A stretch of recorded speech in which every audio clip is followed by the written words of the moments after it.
Hi guys come let's go shopping with me. हामी चाहिँ एउटा अटोमा 5-5 जना कोचेर हिँड्यौँ बजारतिर।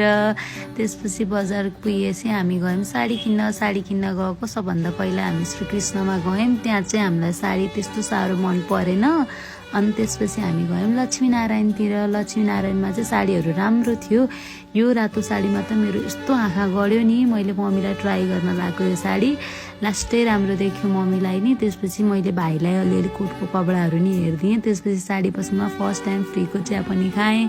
सुन पसल गएको, सुनको भाउ सुनेर धन्नै ढलिनँ म। त्यसपछि भाइलाई लिएर जुत्ता पसल गएँ। त्यहाँबाट फर्केर म गएँ वैष्णवमा गएको। त्यहाँबाट फर्केर हामी गयौँ फेरि खाजा खान गएको। मम्मी र ठुलो मम्मीहरू त कस्तो गफ गर्दै हाँस्दै हुनुहुन्थ्यो। कति रमाइलोकै गफ सुन्न नि मम्मीहरूको त।